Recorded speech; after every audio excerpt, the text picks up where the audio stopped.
Sa ilaw naman, kukunin mo yung wattage. Kung pasok do sa ampacity ng wire, magkukuhan ka lang, aalaw ka lang ng safety, yung safety factor niya na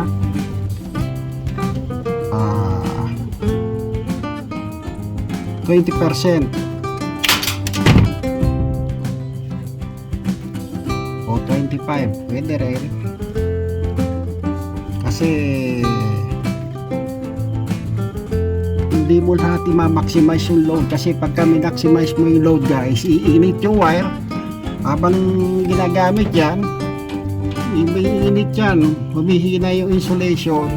Pagdating ng araw, pasusunog na yung insulation natin, bigla magkakadikit-dikit yan, yan pinagsisimula ng apoy, yan yung sunog.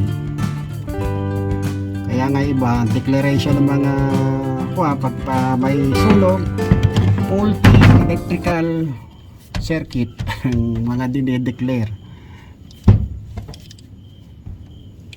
So para makatapuan guys, sa standard naman yan, para makatipid yung magpapagawa, kinocompute ng electrician yung total wattage yan, tapos di-divide mo lang sa voltage, yun na yung amperes mo.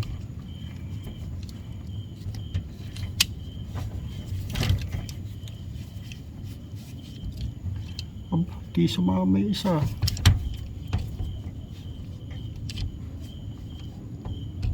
Kita nyo guys, ang bilis balatan, no? Lambot ng insulation nya. Kasi ito, makunat to eh.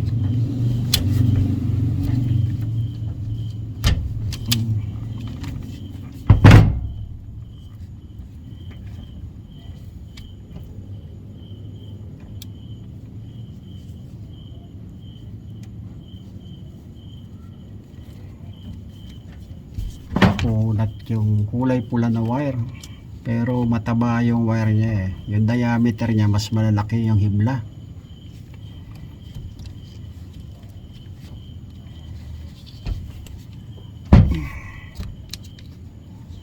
Depende kasi sa manufacturer.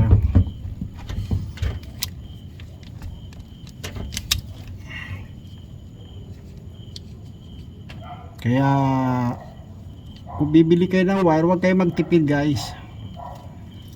So bibili kayo yung talagang proven tsaka yung kilala na sa market. Kasi pagdating sa electrical, dapat hindi tayo nagtitipid dyan. Tama. Sabi nga nila, may kasabihan na di bali kang manakawan, wag lang masunugan. Oh no. So yan yung mga kasabihan. Kaya pagdating sa electrical, hindi ako nagtitipid ng wire guys. Yahoo! Ang tagal kong iniipon to, pati mga outlet, ilaw, switches, unti-unti kong binibili. Kasi di mo naman may bibili ng isang bilihan lang.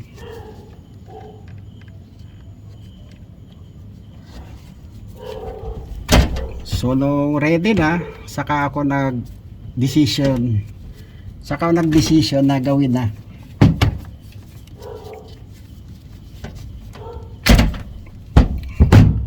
Grabe, kunat talaga. Oh,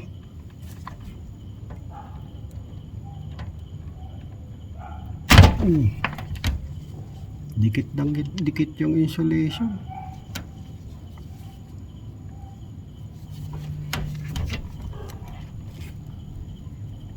Palagay ko itong kuwan na to, hindi siya pure copper, may halong steel. Unlike do sa isa, pure copper talaga, malambot eh. 99.9% copper. Ito pa matigas yung wire, oh. Parang may halong steel. Oh.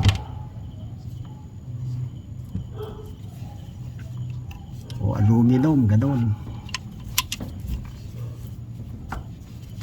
Kasi depende sa manufacturer yan eh.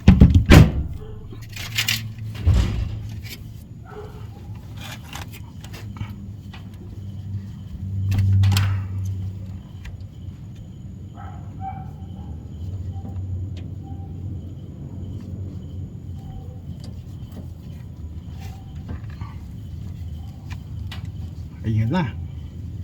4 ng linya. Pagsasama-samahin natin doon sa isang sa line to ng pinaka main branch natin sa lightings. So doon sa mga previous video ko guys, meron na akong kuha doon, hindi ko pala na-upload yung paano tayo naggawa ng outlet doon sa kusina. Hindi ko palang na-upload yung mga video. So pag may time talaga ako, kasi minsan kasi kailangan mo rin magpahinga eh. Hindi na tayo bata, kailangan natin ng pahinga minsan.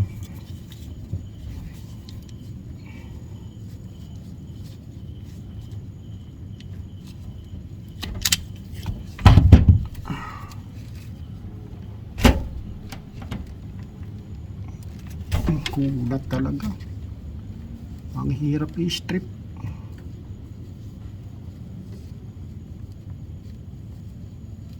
Kulang pa. Wala.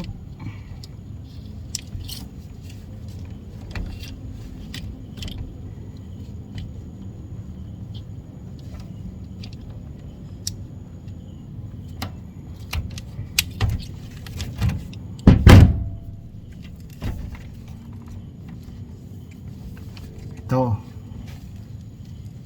gustong gusto ko talaga nag-electrical ako sa bahay o sa iba pang lugar, kasi ito yung aking pinag-aralan sa college, electrical engineering. So nung napasok naman ako sa kumpanya ko, hindi ko naman nagamit kasi napunta ko sa telecommunication. So iba naman, baliwala yung mga pinag-aralan ko, pero yung foundation nandun pa rin kasi minsan gumagamit ng power ang mga equipment namin. So yun, Very good. na hindi na ako maasa sa maintenance, kundi ako na, basta may gamit gagawin ko yan.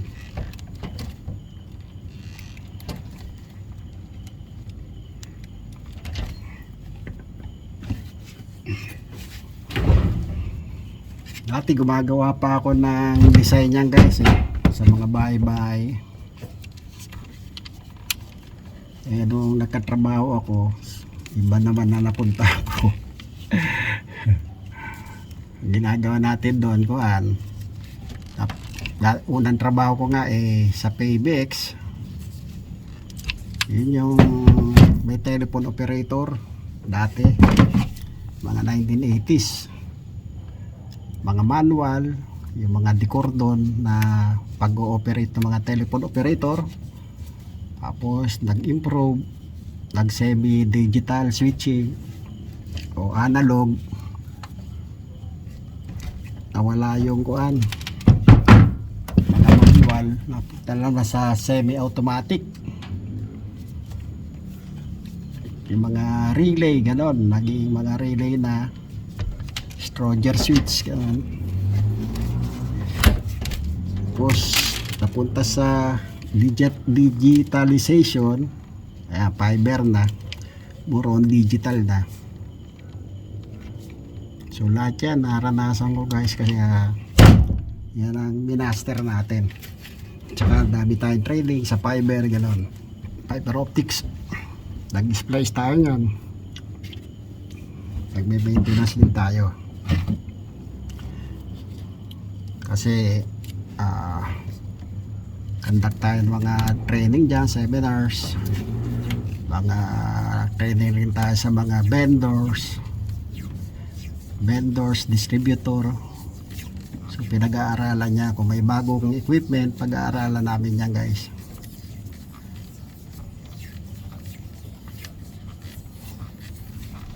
Pagka kuan okay na, ilalabas na yan sa market. Yun oh, insulation na tayo, tape na lang ginamit ko.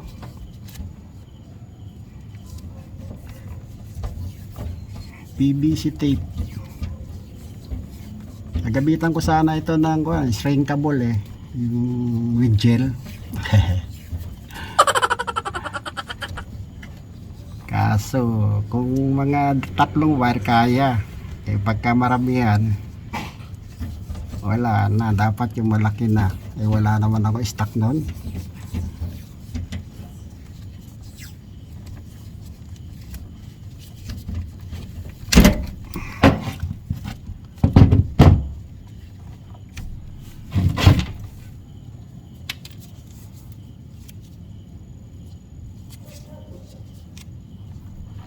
So yung aking minasigla ng skim coat do sa pinagukayang ko ng PVC do sa wall nung dyan sa tabi ng pintuan ng CR namin, na skim coat ko na. So pinatitigas ko lang, siguro bukas lilihain ko na yon para makapag start naman ako magpintura all around guys.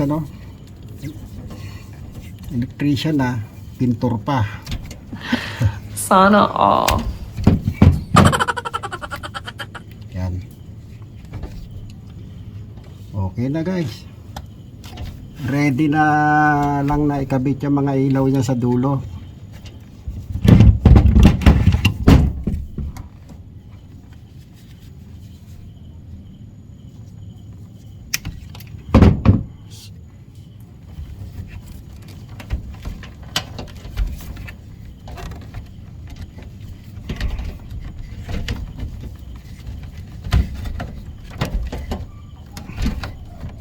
Bukas ko na lang sasara to, may cover to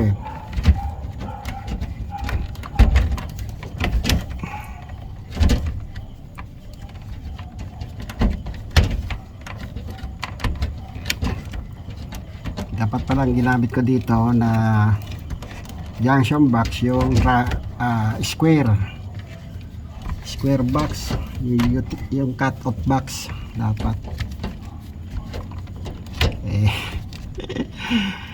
Kulang yung order ko kasi nandito na yan, so ito na lang ginamit ko guys. Kaya naman, pero mas maganda sa utility box, mas malaki yung space nya.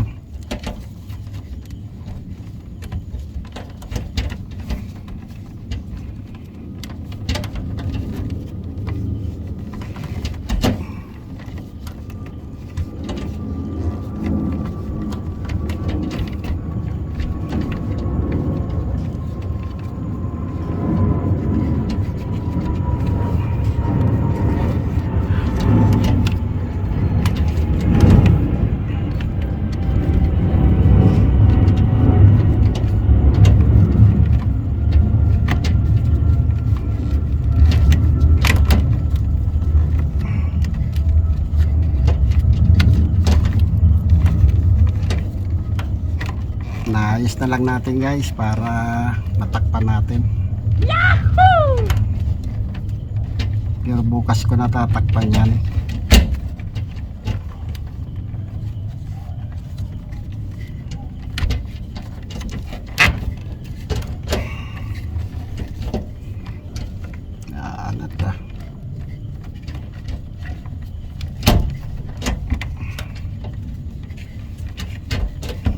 Yung space.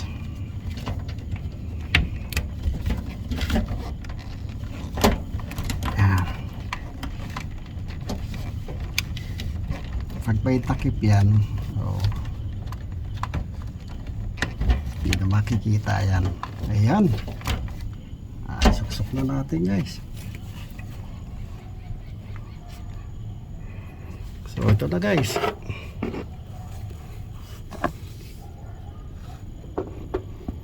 Tapos to guys, yan ganyan, para safe, lalagyan natin ng mica tubing.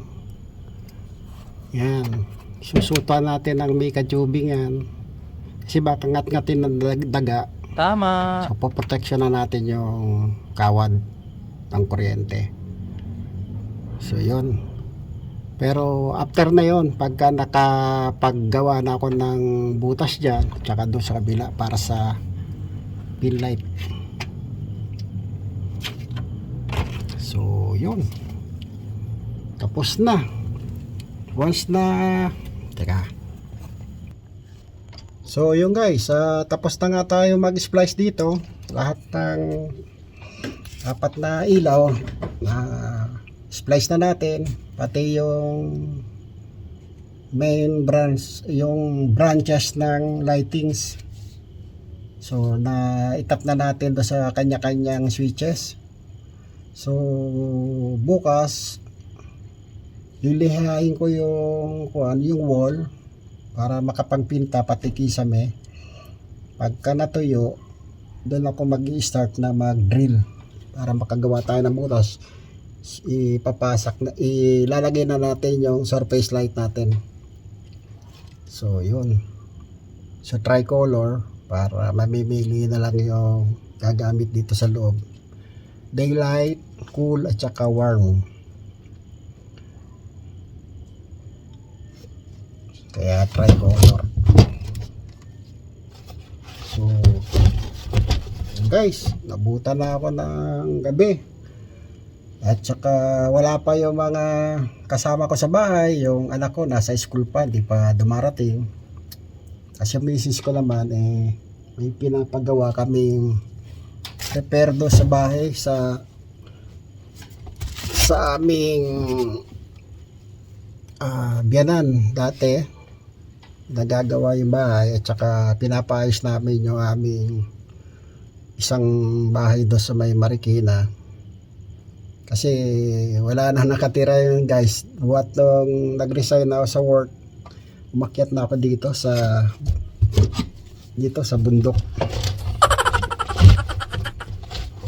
Pero yun, gagamitin nyo ng aming bunso once na mag-review na siya.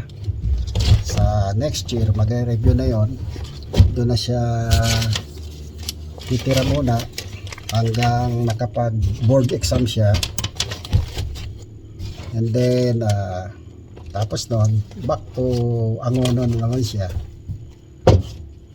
Kaya kami matitira dito, kami na lang mag-asawa.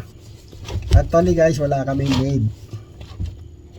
Hindi na kami kumuha kasi may kanya-kanya naman kami obligasyon dito sa bahay. So tulungan para madali ang trabaho. Ayun. So ayun guys, at natapos din natin yung ating layout. So meron pa akong natira yung layout natin ng PVC papunta doon sa terrace. Pero bago ko gawin yun, lalagyan ko muna ng mga ilaw dito. Kasi yung cage nila yung walang ilaw, tinanggal ko na yung temporary na nakalagay. So yun, ipina-plug in lang yun sa outlet. Tapos sa umaga tinatanggal. So ngayon may switch na siya dito. Tsaka gagamitan natin siya na sensor. Kahit hindi mo na i-switch dito sa may bandang kaliwa ko, nandiyan yung switch. Set lang natin sa night para pagdating ng gabi iilaw, pagdating ng umaga automatic mag-off na siya. Ayun, may demo kasi ako guys dati na yung sensor na motion naman, pag na-detect yung motion mo iilaw. So yung gagawin ko doon sa garahe. So yun, hanggang dito na lang po at maraming salamat sa inyong panonood. Sana okay tayo lahat. Peace guys. Bye bye.